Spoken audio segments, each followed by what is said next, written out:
Welcome, everybody. Thanks for having us on today. I'm Tony, and just going to start off with a brief introduction.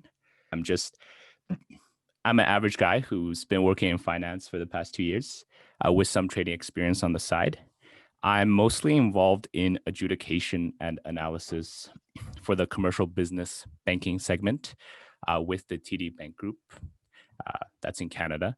So like everyone here, I have been a student in your shoes at some point. I've made mistakes growing up. And so I understand the importance of financial literacy.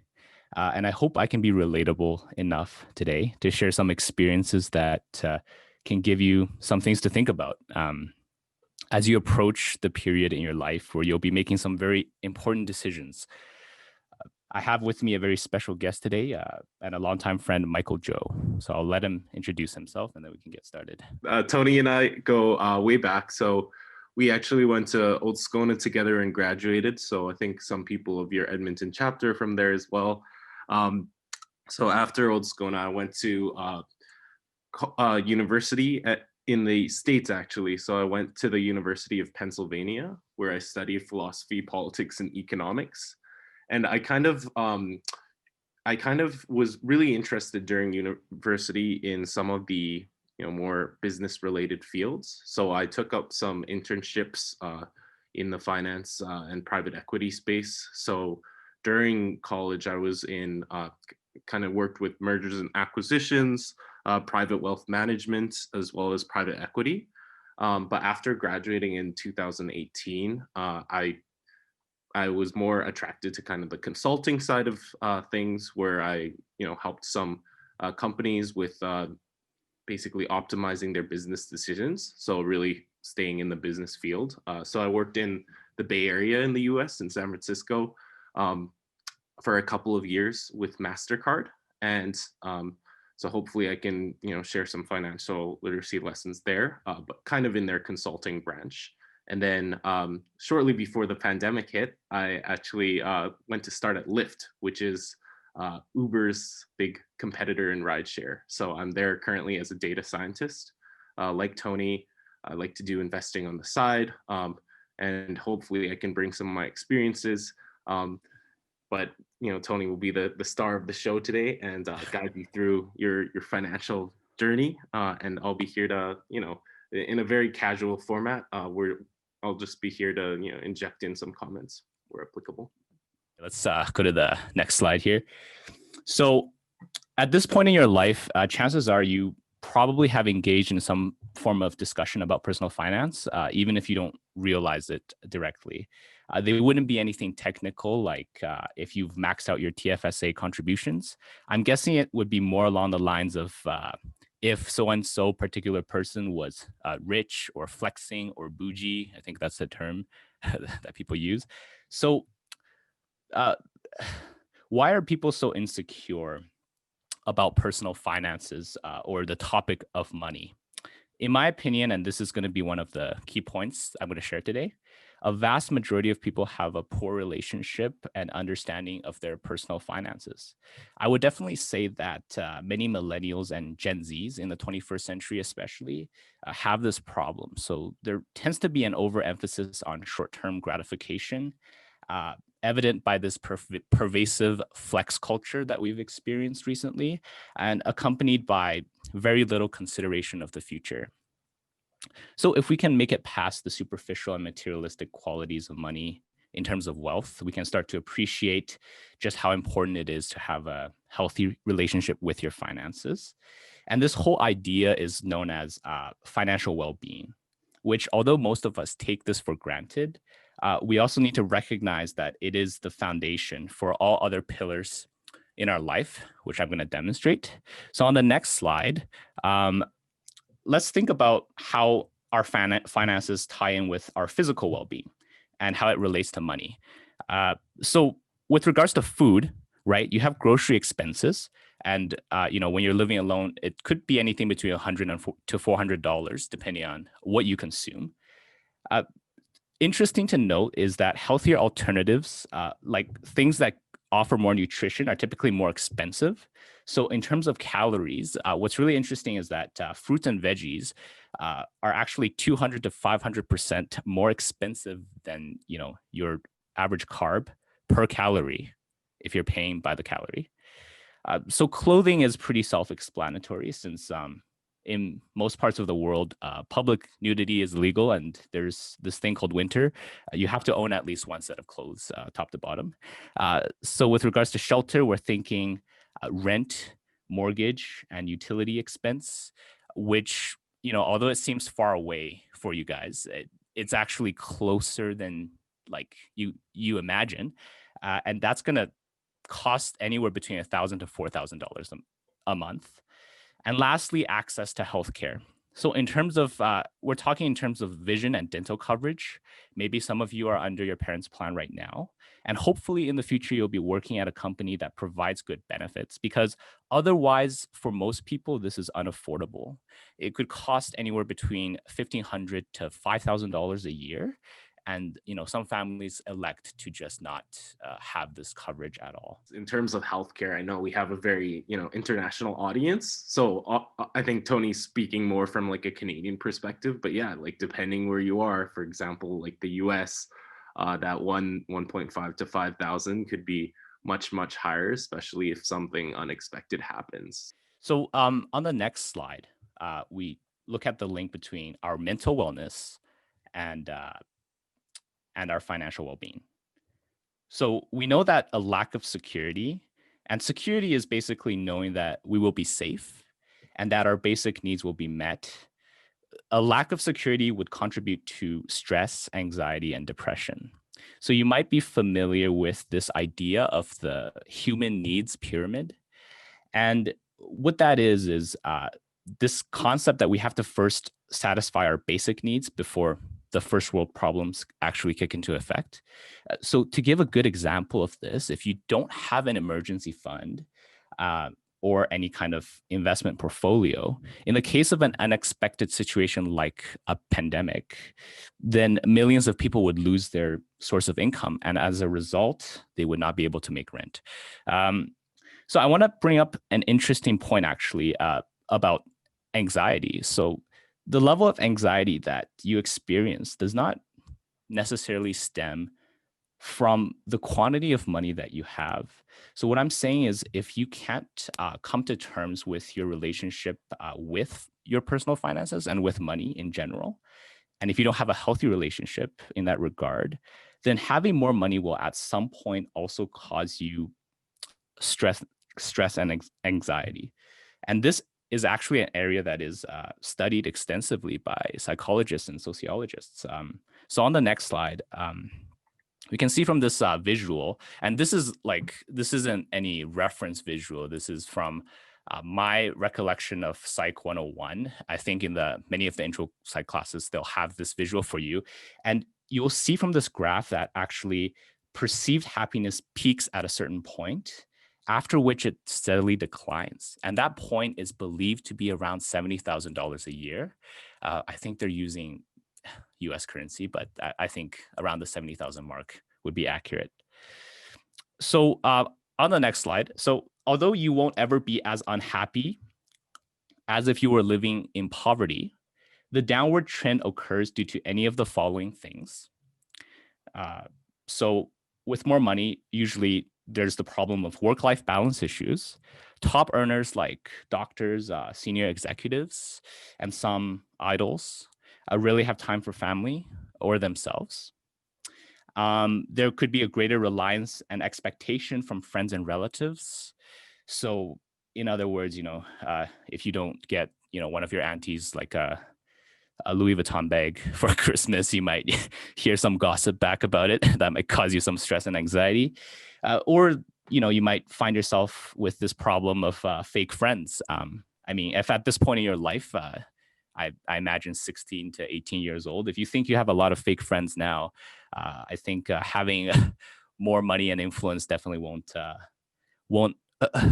you won't find that a lesser of an issue. Is there anything you want to share, Michael? Yeah, I feel like you should probably disown that auntie if they're gossiping. But no, I think that's great. And like, I think there's a Kanye quote kind of on the this thing here, this figure Yeah. here, but it's like Okay. having money isn't everything, not having it is.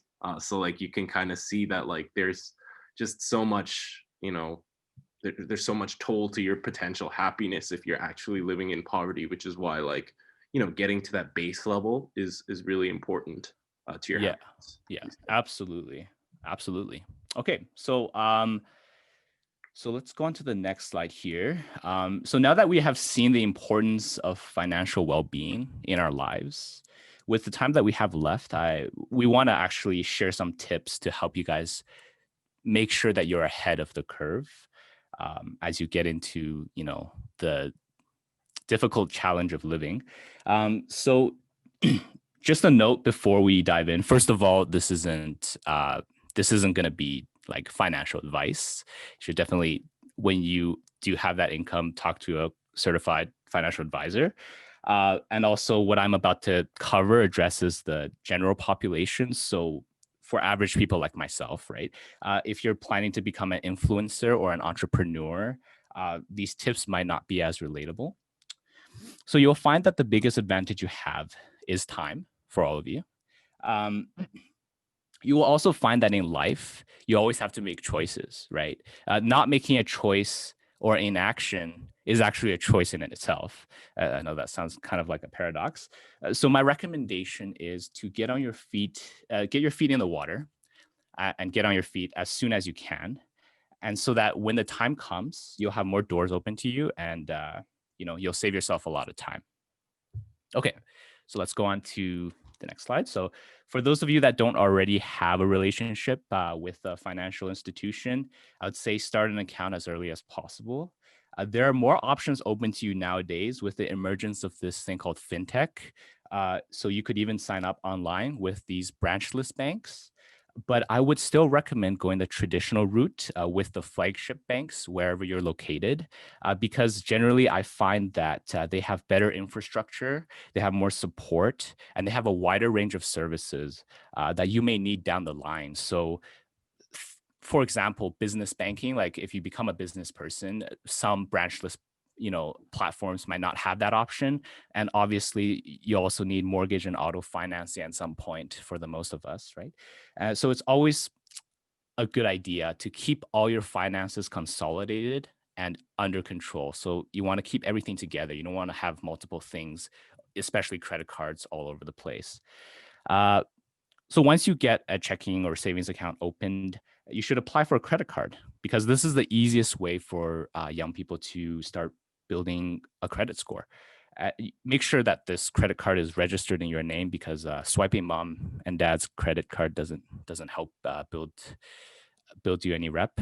So I want to emphasize the importance that you should start building credit while you're in school. So right now and in post secondary, so that once your career takes off after school, a lack of credit won't stop you from benefits like getting a mortgage to buy a house with a lower interest rate, or the benefit of having a good background check results during the job application process, because most background checks do include a credit check. Okay, so I think Michael will go over the next slide about how to maximize credit score and any experiences he's had with it. Yeah, for sure. Can't echo, Tony's point about starting a credit history early, enough. It's so important. And I think at least in US and Canada, I think the minimum age that you can start it is 18. So I don't know how many people that applies to, but really you should get it, started out the gates, adding some more context. Sometimes banks might be a bit hesitant to lend you a credit like or give you the credit card if it's your first time applying. So sometimes you'll do what's known as like securing your card. So you might basically have a deposit in terms of any savings you might have to just like serve as collateral against that credit card, and you can use that as your starter credit card. As you get a higher credit score, you can start applying for like sweeter credit cards, and like they eventually have really good perks. But when you're first starting out, they'll probably be pretty basic and bare bones, but that's totally okay. And Yeah. So basically, the credit score is, a way that credit reporting bureaus, some like Equifax, TransUnion, those kind of bureaus, basically measure your worthiness as someone lending you money will see. And that's why you always want to have your credit score as high as you possibly can. And so, for key tips here, make sure you pay your credit card bills on time, and don't be just paying the minimum payment. I think a lot of bank platforms will allow you to pay like, I don't know, $10 or something. But they're all trying to like coerce you into this cycle of debt, because if you're paying $10 on like a $2,000 credit card statement, then the other $1,990 is going to start accruing interest, and you'll have to pay that in addition to like a late fee. And it's just not, or sorry, I guess it wouldn't be a late fee, but you'd have to pay that as well, and it just starts creating this cycle. So number one thing you can do is pay your bills on time.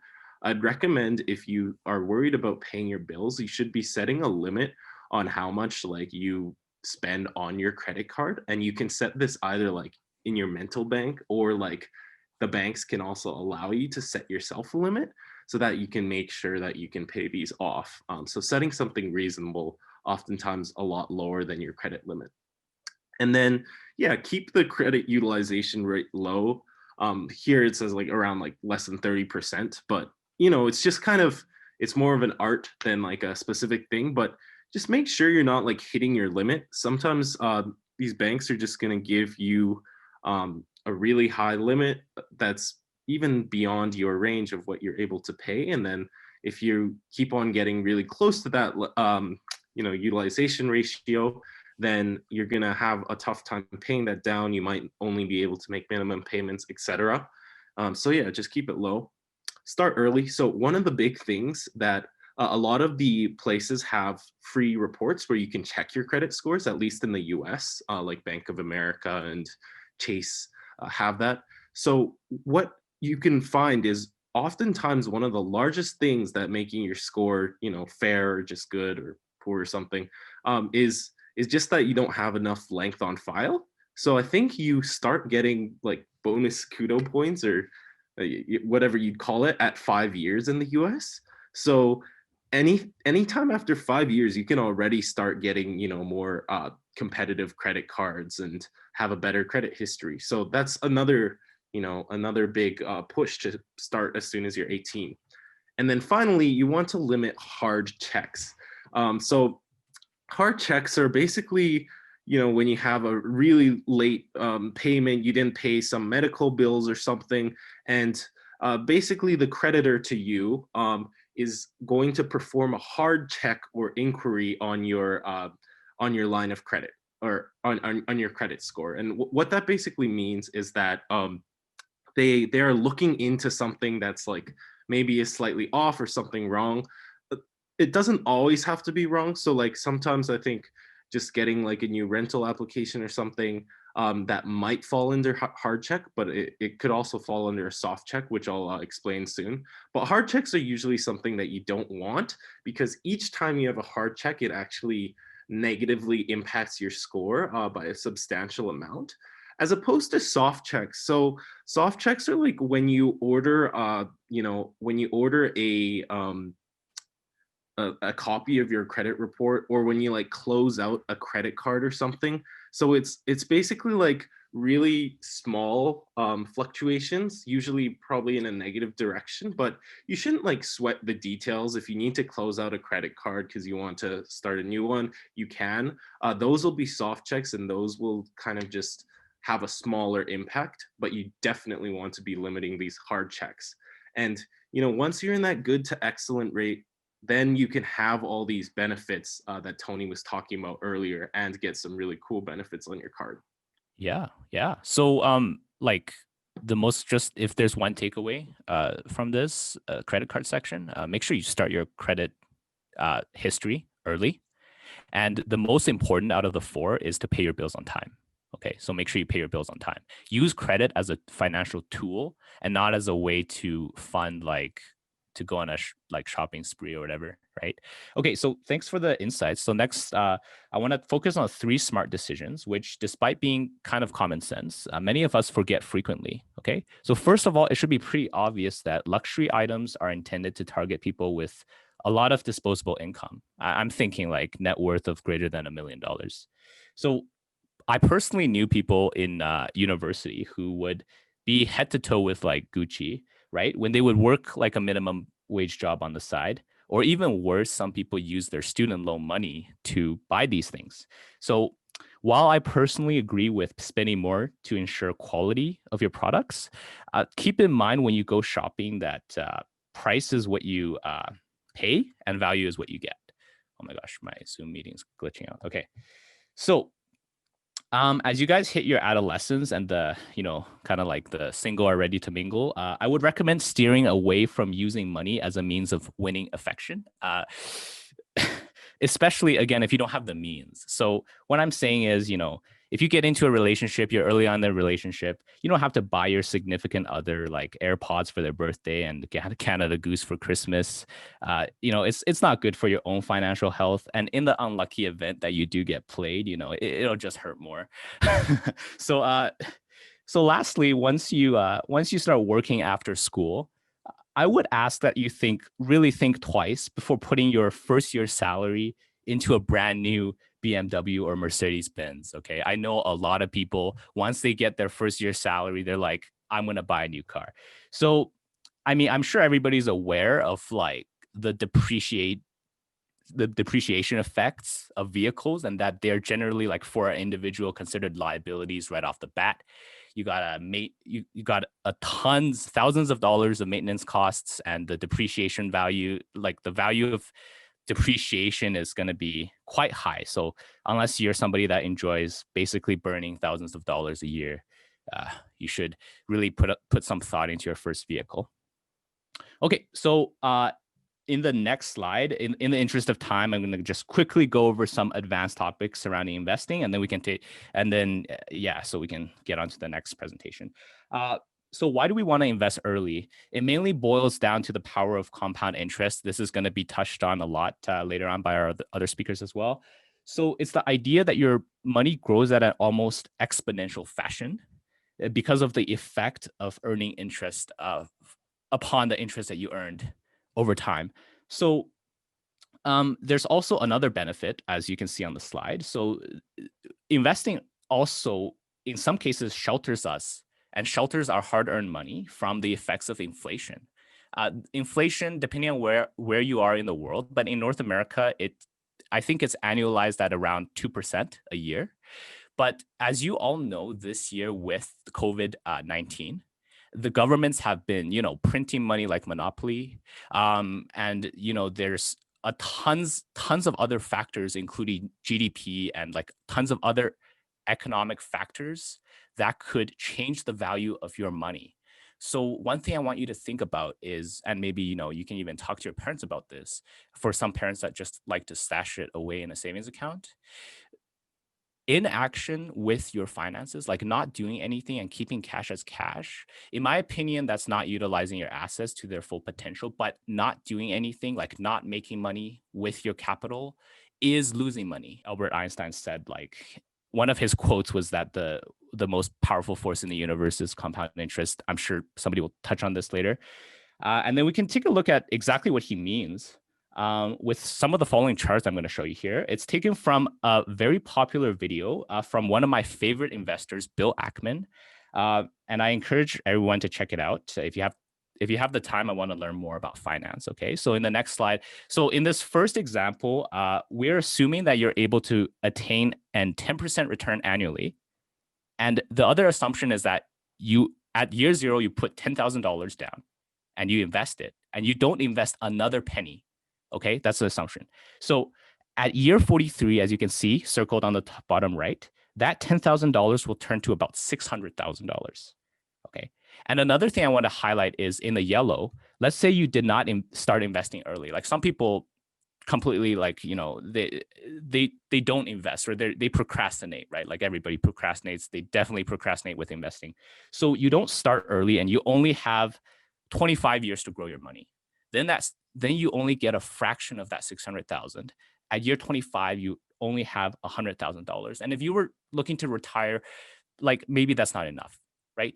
So let's take a more extreme case of this example in the next slide. Let's say you are able to attain a 15% return by making good decisions.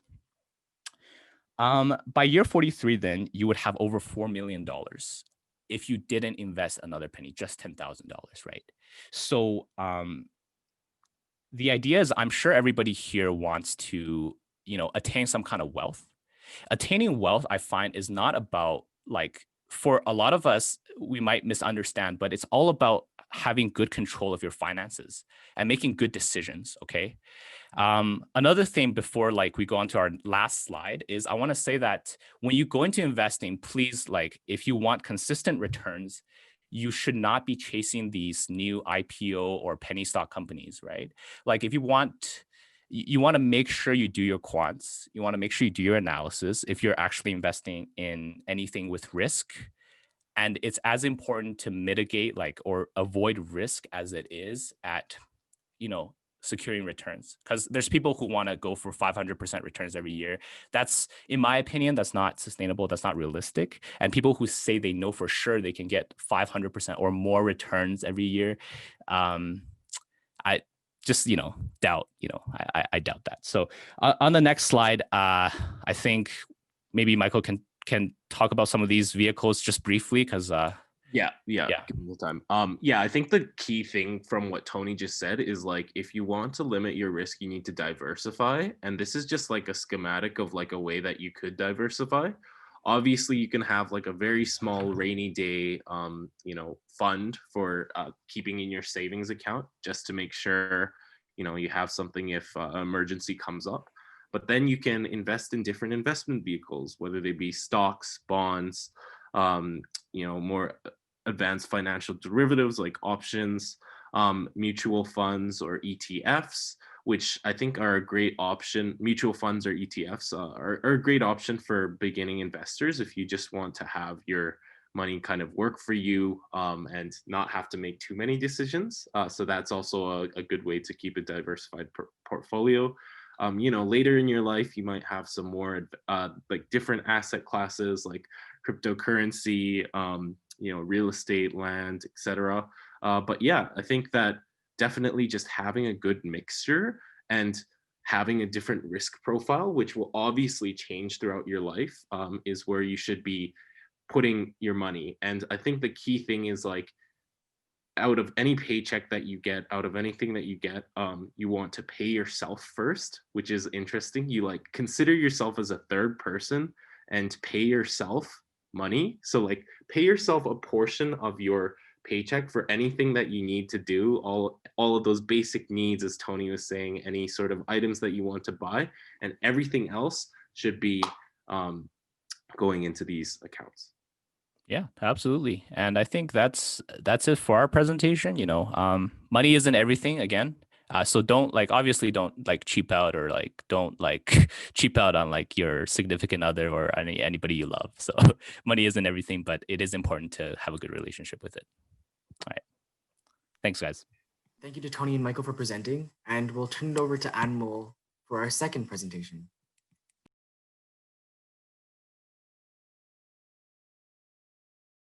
So first of all, I'd like to say welcome everyone, and thank you for having me to the nowYouth group. A little about myself. So my name's Anmol, and I am a second-year university student at the University of Liverpool. Currently studying maths with economics, and want to go into the realm of finance as I progress on.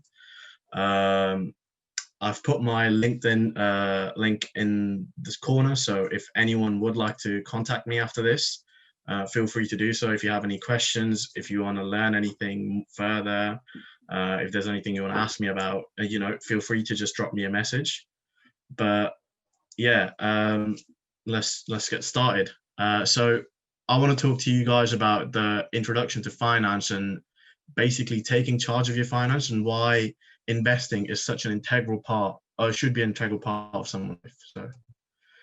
So We'll start off with what exactly is the difference between saving and investing, because a lot of people tend to interchange these two terms, and it's very important for us to understand that these two terms aren't the same. There is a difference. So savings is essentially for short-term goals and emergencies, whereas investing is for long-term goals, like, your retirement, your college, for your kids, marriage, potentially.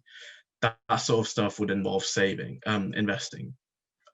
Just as a rule of thumb, you should have at least 3 to 6 months of your salary in savings before you start investing.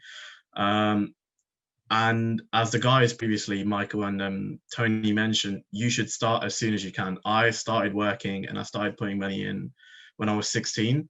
It was little jobs, sometimes even, working at a McDonald's and stuff like that. Just as much as you can, get your money going, and then start investing as early as you can.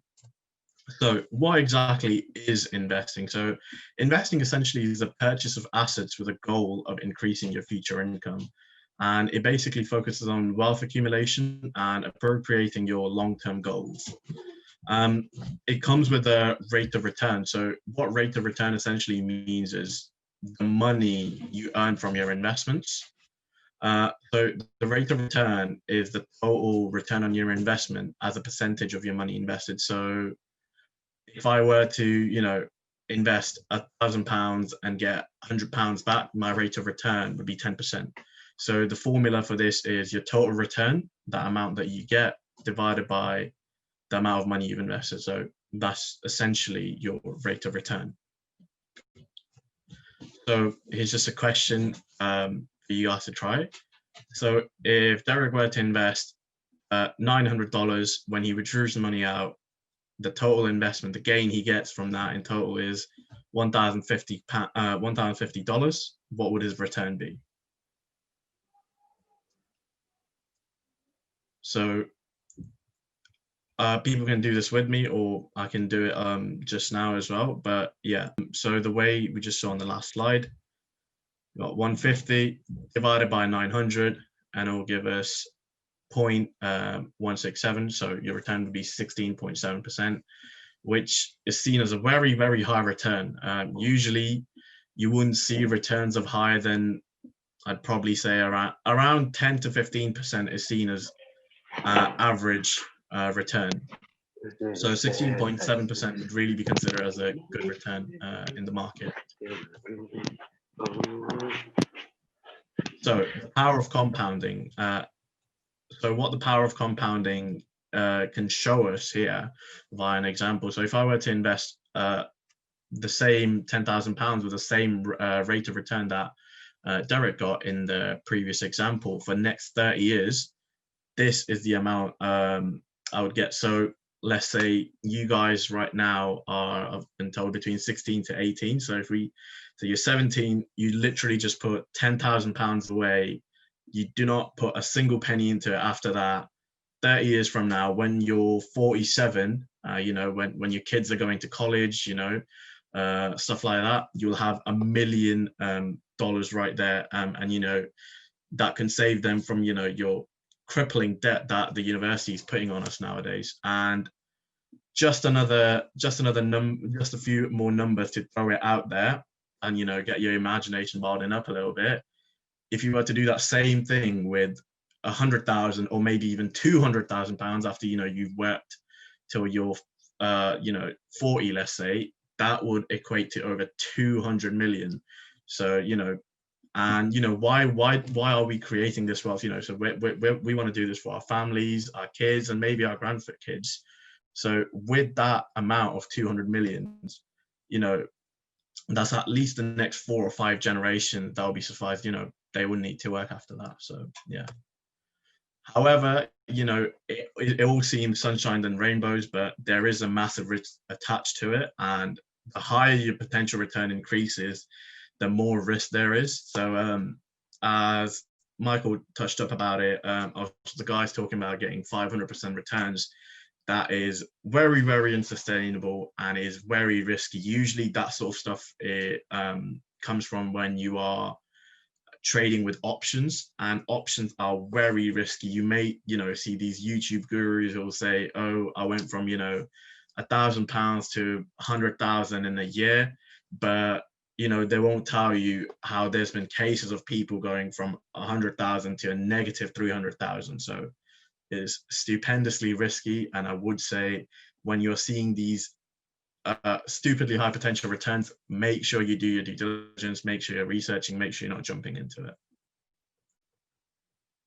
So what is an investment philosophy, and what does it basically tell us? So each individual has a tolerance level for the amount of risk they're willing to take. So generally it's divided into three categories. We've got our conservative, moderate, and aggressive investment philosophy. The younger you are, the more aggressively you can trade and invest initially, because for someone who is, let's say, my age or our age, if we were to invest £10,000 and then lose it, it won't be as bad if someone does, if the same thing happens to them at age 60, because we still have 40, 50 years ahead of us to, not only make that £10,000 or $10,000 back, but, quadruple it, or, even smash it from like 10, 15x. However, when you're 60, losing that figure is much more risky. So the younger you are, the more aggressive approach you should take. That would be my general gist of it anyways. So what types of investment tools there are? So I'll mainly stick to stocks, as they cover most part of the most stronger part of the market. However, there's stocks, bonds, mutual funds, index funds, real estate, and you have your speculative investments. So you hear it all the time, but what exactly are stocks? So a stock is basically a share of ownership in the company. When you own a very small part of the company, when you buy a share of stock, a share of Tesla, you own a very, very small part of Tesla itself. That's what a stock is. And the people who own it are called stockholders or shareholders. Return on stock. So how does it work? So if a stock is sold for a market price higher than what it was paid for, the stockholder will receive a return. If the opposite happens, they'll lose money. So if I were to buy a stock at £100, and if I were to sell it at 110, that's my rate. That I've just made myself £10 richer there.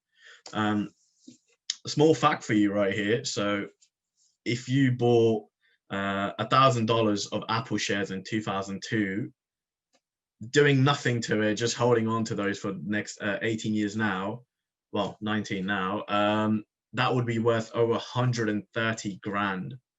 So when it comes to investing, you got your Warren Buffetts and stuff like that who've gotten so rich, it's ways through that. He invested, I think it was 50 or 60 million. And, if 1,000 can get to 130,000, you can only imagine how 50 and 60 million can, the heights that those numbers can reach. And another way of getting returns is dividends. Dividends is basically you get a share, basically somewhat of a profit back, you get paid. However, dividends, I feel like, is a very safe option. So I would say if you are going for dividends is something you'd want to, as a youngster, you'd want to put a small amount of your money into it, and it's because it's so safe. You usually tend to save it up for your latter years. You don't usually see the young generation investing a lot into dividends. So the stock market essentially where people buy stocks and where stocks are sold, and the people who operate on it are called stockbrokers.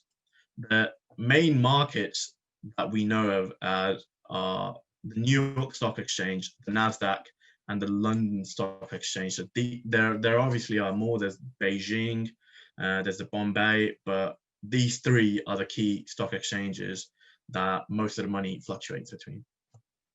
So portfolio diversification. So what portfolio diversification basically means, and what it does, is it reduces risk by spreading investment money among different types of investment tools. So the reason why portfolio diversification is so important is because let's say, you hear Tesla's doing great right now, and you've just worked for the last 6 months, and you've saved up a couple $1,000, and you put all your money into Tesla. However, there's a scandal with Elon Musk, and Tesla completely sinks. So what has happened now is every bit of the money that you've just invested, you've lost because you haven't diversified. So what portfolio diversification allows us to do is basically allows us to put money into multiple of stocks, bonds, ETFs, and it reduces the risks that we have. So if there were to, if an occasion like that were to occur, we won't lose everything that we worked so hard to earn and work so hard to invest and research for. So I'll quickly run through what mutual funds are. So mutual funds basically invest in money in a diversified portfolio of stocks. So mutual funds and investment funds, as I said, basically they're the safe options. The money used to purchase stocks, bonds, and other investment. That's how usually we see mutual funds as. So market indexes. So a market index is a value of a group of stock or any other investment. So what market indexes on basically the big market indexes that are out there that are the most known are the Dow Jones, which is the 30 largest companies that are traded on the New York Stock Exchange or the NASDAQ. And for the UK one, it's the Russell 2000. There's another one called FTSE 1000. So these are basically looked at to predict or to basically foreshadow how the market is working, where the market will go. Sometimes economists use this to predict if there's going to be a downturn, if there's going to be a boom in the economy, because it shows us how the top companies in the country are trading and how they're performing. Again, index funds, quickly touched upon that. Real estate. So real estate, people don't realize that real estate is a massive, massive part of investing and is hugely, hugely important. However, your family home is not considered as an investment asset. If you own a house and you live in it with your family, that is not an investment. That is still your home. It's an asset, and you might be able to turn it into an investment asset in the future. However, whilst you own it, whilst you're living in it, it's not really an investment asset. It can be really risky at times, and it's more time consuming. However, it has massive, massive returns for the future. So if we were to look at the houses 10 years ago, when we had the first financial crash around 2008, 2009, housing prices on average has gone up by 3 times. So if you would have bought a house for 100,000, that house would now be around 300,000. So here's the key part of the presentation, I'd say. So how do you actually find stocks? So there's 2 ways. There's 2 ways to go about it. So there's 2 fundamental types of analysis. So one of them is fundamental analysis. So this is what you would see your Bill Ackmans, you would see your Warren Buffett. So fundamental analysis is analyzing the cash flow, the debt, the valuations of a company, and this is to predict how the company will perform in the long term. So in 5, 10, 15, 20 years from now. So if you're doing your fundamental analysis, you're doing analysis to find stocks that you want to hold on for ages and ages on. So this is something that Buffett did for Apple, and he's been holding Apple stocks for 15 plus years now. So that's your fundamental analysis. So that's how you go about it. Whereas your technical analysis is mainly used for day trading or swing trading. So day trading is essentially you'll buy a stock during the day and you will aim to sell it within the same day. And swing trading similar, you'll buy a stock and you'll aim to sell it within a week, maybe a couple of weeks max. This is what you usually see when you watch any movies, and you see big charts and trend patterns and stuff like that. So that's what they're basically trying to show you. This is when you're trying to read all the graphs, trying to predict where the price will drop, and that's how you would do your technical analysis. A little note: do not chase any penny stocks. Penny stocks are basically stocks which are under $5. And these will have massive increase or boost in the short term. So you'll see them being up by 500-600%, and people would be like, right, it's going up, I should just throw my money in there. Be very careful of them, because they can just plummet. A lot of them are overrun via hype. So, you know, if there's something been tweeted, for example, by Kathy Wood, for example, who's the leader of ARK Invest currently, these stocks will run up, and people, due to the fear of missing out, will just plunge all their money in it, and then it will depreciate. So be very careful when you're investing into penny stocks. So the rule of 72, what the rule of 72 basically is, it allows us a person to calculate when their investment will double.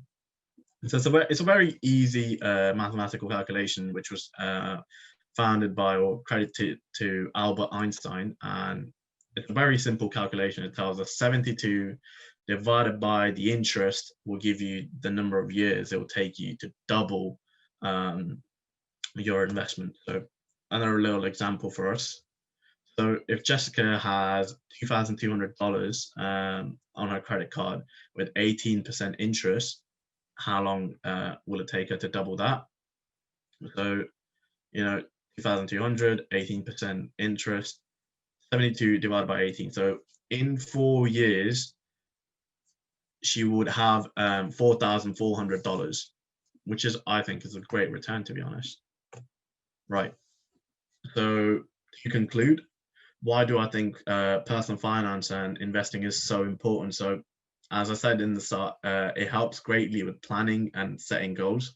It's a great source of motivation and commitment as well. You know, it'll allow you to expand, grow. As you start dabbling into finance, the money you earn, the more it'll motivate you. It's almost like an accelerator effect. And it also, it's a great guide for, you know, your financial plans for the future, and it really improves your decision making. So when you'll be going in for interviews and, you know, internships in the future, you'll already have an edge compared to the other students who have not partaken in investing, trading, and areas such as. So, and what does it provide us with? It provides us with a passive income, freedom of being your own boss, and financial security, lastly, because as we've seen with the pandemic currently, a lot of people wish they had that financial security to fall back on. So, you know, touch wood, it never happens again. But, you know, if there is something like the virus that happens again in 10, 15, 20 years, you will have this money from investments saved up to get you through this rough period that a lot of people have struggled with. Thank you. Great. Thank you, Anmol.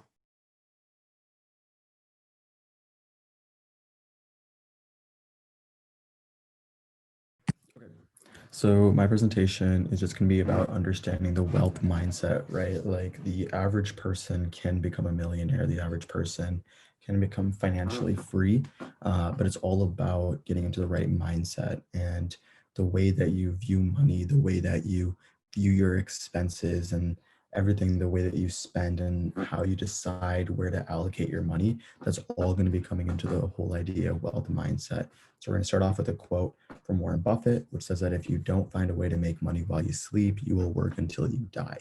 And that whole idea comes into what we like to call active income. The idea that, oh, if you work at a job and you're going to earn a certain amount of money per hour, that means that's active income, as opposed to money that you're just earning as you sleep that doesn't require that active effort. So we're going to dive into the differences between active and passive income. But first, I just wanted to give a little bit of framework for everyone to set their sort of goals when it comes to financial freedom. So when deciding what is financial freedom, it's the whole idea of not having to worry about money, to control your finances, not be controlled by your finances. You know, you can pay your medical bills, travel, you can buy that random jet ski for no reason without stress, without financial stress or financial burden. And so if you are in a lot of debt and that's stopping you from, remember, stopping you is the term, right? There's good debt and bad debt. But if you're under a lot of student loan debt or credit card debt, it's going to be hard for you to do exactly what you want with your money. If you only have one stream of income, if you only have one job, it's going to be hard for you to get the things you want. So what does that look like?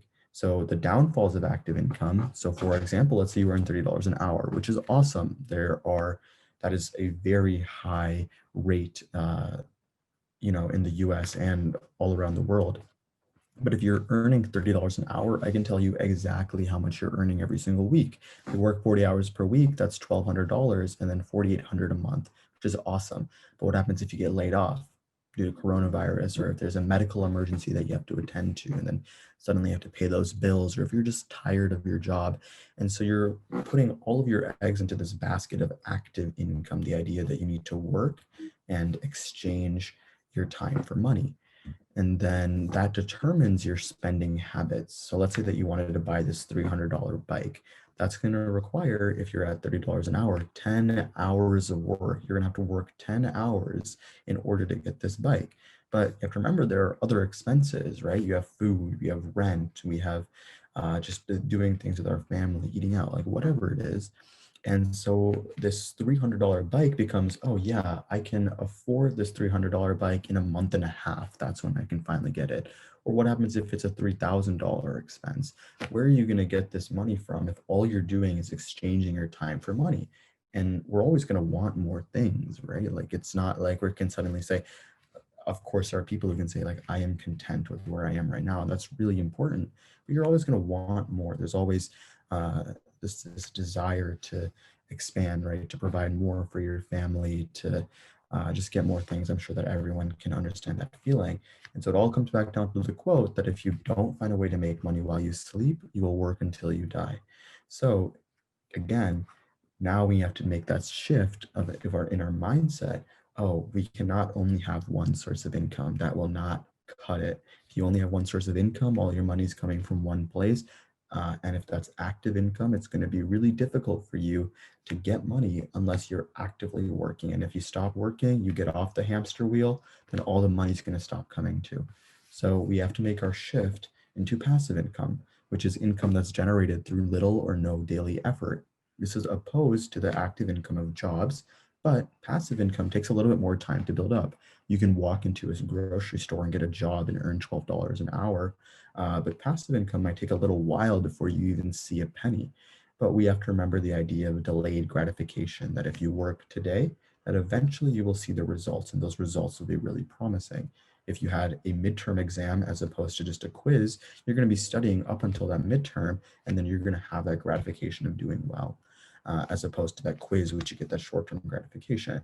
And this happens in so many places, right? You play video games and it's like, oh, this thing costs 5,000 coins. Oh, you can't buy it right away. But when I do buy it, when I do get that, then I'm going to be a lot happier than just spending it on all these 20 coin items or whatever. And so the whole idea of delayed gratification is super important in the wealth building process. And we're going to talk about that with compound interest and investing shortly. But why do you need passive income? Well, of course, to diversify your income in order to get more streams of income so you're not tied down to one path. But also, if you have passive income coming in, you can work on building up other streams of income. Andrew Yang, which ran for the presidential election in the US, proposed an idea called UBI, which was Universal Basic Income. And Universal Basic Income, the way that I best like to describe it is that if you've read the book To Kill a Mockingbird, Harper Lee, the author, got her a check for the entire year from one of her family friends. And so throughout that entire year, she took all that money, did not have to worry about expenses or bills or food. And so she only focused on making this book. And now we read that, every single day in school, every single grade reads it in school or like whatever around the world. But the whole idea that if you don't have to worry about certain expenses, then it will be easier for you to build more streams of income and to spend more time with your family and to be financially free. And so going into that, there are a couple different types of passive income, right? You can do dividend investing in the stock market, like the previous speaker talked about, or like real estate or businesses and affiliate links. But the general idea that I want you guys to be taking from this is the whole idea of investing, right? That's the most important part, because like Tony said, that if you just kept your cash under the mattress, you're gonna be losing around 2 to 3% every single year. So you got $100 in a year, it's 98. And then another year, it's gonna be a little bit less and a little bit less. And so that's why we've seen, like the ticket of a movie used to be like 12 cents and now it's $20. So the price of goods are increasing, the value of the dollar is decreasing, and the really only way to combat that is by investing, is by taking the money that you earn and putting it somewhere else. But in order to invest, you have to save and budget. And so the question that I want everyone to ask is, how much money do I spend per month? And once you figure out that number, whether it's $2,000 or $1,000 or even just like 530, like however much you're spending per month, you want to be able to know that. You want to be able to know how much you're spending and how much you're earning so that your expenses can never exceed your income. And then based on that, tracking your expenses, you can determine your list of needs and wants. So rent is a need, but if you're renting a 2-bedroom apartment when you really only need a studio, that is going to be a want. So you're gonna have to really figure out exactly what only you need. And that remainder becomes this excess money. And often when we see excess money, like if we get a new bonus and suddenly an extra $5,000 hits our bank account, what are we going to do? We're going to say, hey, I have an extra $5,000, or like you get the stimulus check, you're like, oh, I have an extra $600. Great. I'm going to go and buy a new bike. I'm going to go and do something different. And so that's what happens when you don't have a budget, when you're not tracking your expenses and you're not deciding where you want to put your income. So a budget isn't a restriction, it's a permission to spend money in certain places. If you're earning a certain amount of income, and then you're budgeting it towards food, you're budgeting it towards rent. And that's the way that you're going to be able to start on your wealth building journey. This is the number one step. So start with what you can when it comes to saving. It's whether that's 5% of your income, 10% of your income, 20. Again, it's always going to be personalized. I can't tell you, oh, save only 15% of your income. What I can't say is by after looking at how much expenses you have and how much money you have left over, okay, 15% looks like a good number. So that's the question that you guys are going to have to ask yourself is how much can I save? How much can I budget? And what money do I really need? So a really awesome question is, do you keep what you earn? And that sounds kind of weird, right? Like, of course I keep what I earn. I just earned $30. Like, it's mine, right? Okay, what do you do with it? Well, I went and got some Starbucks. Oh, I went and got lunch. So you're not keeping what you earn. You're paying other people. And so you pay for other people's houses, you pay for other people's cars. We pay for big corporations like Apple to send their money offshores and never to be seen again, right? All these like various things that happen. But what about ourselves, right? If you want a car, how are you going to do it? And then you decide, okay, I am going to save money now for my new car. And once that happens, then I can go back to spending all my money elsewhere. So why don't we have that always, right? So that's why we save, that's why we budget, and that's why we invest, is that we want to be able to create wealth for ourselves and for our family and generations, so generational wealth. So there's this common concept that I like to talk about, which is the investing pipeline. So let's say that you start investing, you start saving, right? And you're saving $20 a week, right? So $80 a month. So you're not really going to be able to do much with that. You're not going to go and buy a house and get rental income. So you're going to have a lot of liquid savings. But where we decide to put money is what matters. Robert Kiyosaki, in the book Rich Dad, Poor Dad, which is very, very amazing book that a lot of people have read when going into their financial literacy journey, it says that money without financial intelligence is money soon gone. And it makes a lot of sense. Around 70% of lottery winners go broke in a few years. Why? It's not because they didn't have money. It's because they didn't know how to manage it. So money without financial intelligence is money soon gone. And so the idea of liquid savings is money that's easily accessible, right? So you don't have to sell something. You don't have to sell a stock to get access to the money. You don't have to sell real estate to get access to the money, but it's all liquid. But even that, deciding where to put your money with liquid savings is important. You can go with a traditional savings account, and that gives you 0.06% interest average every single year. Or you can go with a high yield savings account. But if you didn't know that the high yield savings account was an option, then you'd be missing out on a lot of growth every year compared to that 0.06.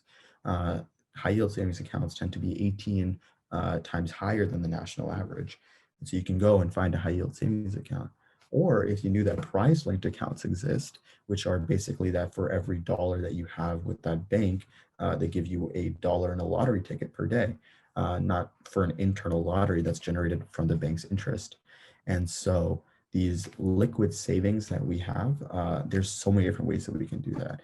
So if you have access to a prized linked savings account in your country, I would recommend that. In the US, two of the biggest ones are Prize Pool and Yada Savings. You guys can go to this website. You guys can go to that website and then you can scroll down and you'll find links to them. But anyways, then once you have this liquid savings set out, you can move over to midterm investments. And these is what I like to invest in, which is like stocks and anything that I'm holding for like a year to 10 years. And so once you invest in these, you'll see a lot bigger growth, right? It won't be that 0.06% growth, it'll be a 7% growth. And now you've moved up this pipeline. And now you can get a lot more bang for your buck and you're investing in the stock market and everything's great. And then when you're ready, when you have $20,000, $30,000, because you decided to save some of your income so often that you have this huge nest egg, you can go into some longer term investments. So like real estate. Real estate is really awesome. It can cash flow. The idea that the payment that you have on the house is less than how much rent you're getting. So if you're renting out a place for $1,600, but all of the expenses and the utilities and everything is coming out to $1,000, that means you're making $600 a month. And that's without you really doing anything. So there's some awesome resources for you guys to go into real estate. And this is for any country, but traditionally the US is what this website, Bigger Pockets, talks about, but they have a podcast, a blog, everything. They're an awesome source to check out, and they offer a lot of mindset stuff for you guys to look into. So Bigger Pockets is pretty great. But anyways, so once you move into these long-term investments, you'll start to see that the value of the real estate that you buy appreciates 10% every year. So you have a $100,000 house, and in 1 year without doing anything, it's 110,000. That's huge. You just made $10,000 in a year without doing anything if you decide to sell that house then. You wait and suddenly that growth starts to compound. So let's talk more about compound interest. So Albert Einstein refers to it as the eighth wonder of the world. He calls it the greatest force in the world. But looking at this chart over here from the Federal Reserve Bank of St. Louis, investor one starts at 25 and sets aside $5,000 a year for 10 years. So that's $50,000 invested, and they do no more after the age of 34. Investor two starts at 35 and invest 5,000 each year for 30 years. That is a lot more money than investor one and a lot more time. Let's see. So investor one ends up with $787,000 at 65, whereas investor two is only at 611. So what happened? So when investor one started to invest, they started at 25 to 35. They had 10 years, but that however much they had then, that $50,000, was able to compound over time for the remaining years. And time is your most valuable asset. It continued to compound, whereas investor two invest 5,000 in year 64. That's going to be like 5,000 in like the next year. It's going to be a really small amount. Whereas the $5,000 that investor one invested down here is now worth like 15 grand. Because every single year it's growing and the gains are then compounded. So a really awesome book is The Richest Man in Babylon. And I'll send that to someone to send to all of the audience, but it basically explains stories from Babylon and very simple things like saving 10% of your income, why you should earn money while you sleep, and so your wallet continues to get filled even though you aren't doing anything, you're just having fun. So compound interest is super powerful. So one more thing that I want to touch on is your net worth. Work is your net worth. You guys might have heard that before. So why did I bring it up and what exactly does it mean?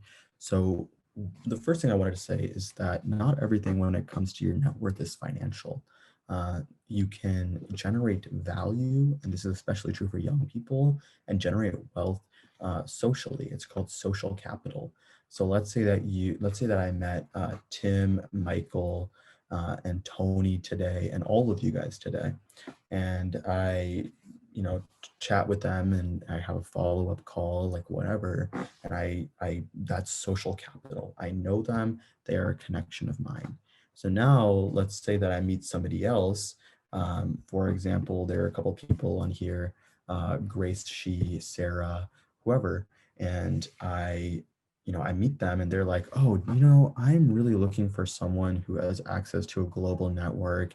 I really wanted to promote my book across a global audience. It's about financial education, and specifically for young people. I'm like, oh, awesome, dude. I know Tim.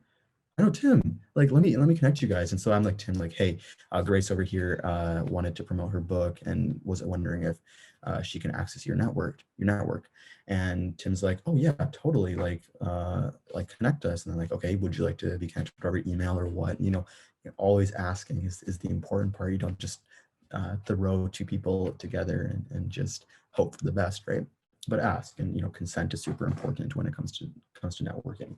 And so now Tim knows Grace, and they're all good, fine and dandy, and I'm the one that connected them. So when you connect people that is general good, like it's just good. And so now Tim is happy that he was able to connect with Grace. Grace is happy because she got some sales of her new book. And then now, if it ever comes that someone's in need of me or I need someone, I can ask Tim or Grace and just be like, hey, I'm looking for a graphic designer. Do you know anyone? And then, or I'm looking to get into contact with Lyft. And then Tim is like, oh yeah, I know Michael and Tony. They work at Lyft. They've been working there for a couple of years. Like, okay, that's great. And so now I'm connecting with them. So you guys are young, right? You guys don't have a lot to offer. And it's kind of weird to say that, but you guys don't, right? You probably don't own that many assets. You're not a Wall Street investment banker. You're not the president of the United States or whatever. But what you do have to offer is your network. And so you guys can, communicate with us, right? Chat with Michael, chat with Tony, chat with Tim, chat with me, right? Reach out to us. And when you create that connection and continue to follow up on that connection, that becomes your greatest strength. So now when you reach out to someone else and they're like, oh, who's this 17-year-old kid? I don't want to talk with them. They don't mean anything to me. You can say, no, I have a huge network. I know exactly who you need for your next project, and I know they can do a good job. And so once you do that, that becomes your greatest strength, and that becomes your net worth. And that allows you to find the best rental properties to buy, that allows you to find the best ETFs and mutual funds, that allows you to get a higher paying job if that's what you want. So your network is your net worth, and that's super important. It's probably one of the biggest things. Like, even though we're now in a very digital age, we have lost a lot of networking, especially with COVID. So, and that's a negative thing, but for you guys, it's positive, right? After this presentation, what are you going to go do? I mean, you're just going to take this information. It's just going to be sitting in your head, like, whatever, like, awesome. Like, let me communicate with people. Or you can take some actionable steps, and I can give you one. One that you can do is, for every new person that you meet, as soon as you meet them, put a reminder on your calendar for 6 months later to reach out to them again, or 3 months later. And then now, once that reminder comes, you're like, oh yeah, let me communicate with that person and see what they're doing. So you reach out to them and they're like, yeah, blah, blah, blah. I need X and Y. And you're like, and you ask them, like, what do you need? And they're like, oh, I need X and Y. Don't ask them how you can help them, because that puts the burden on them, but ask them what they need. Who are they looking for? And then you can go into your network and see if there's someone that can fit that criteria, or you can say, hey, I'm not sure if I can do that, but it was really awesome to connect with you, whatever. So your network is your net worth, super important. So again, starting early, the average person, yes, can become a millionaire. We saw the power of compound interest, the power of starting early. We know that in order to start investing, we have to save and we have to create a budget, which isn't a restriction, it's permission for us to spend. And that allows us to set the foundation for our financial journey. Then determining what our needs and our wants are will help us to figure out how much money we have left over and how much we want to save. And then when it comes to investing, we know that we can start with some more liquid savings and then go into midterm investments and then long-term investments and really reap the benefits of compound interest. But then not everything is financial, and it's important that you guys network and communicate with each other. So yeah, that's it. Thanks for listening, guys. Okay, thank you, Adi.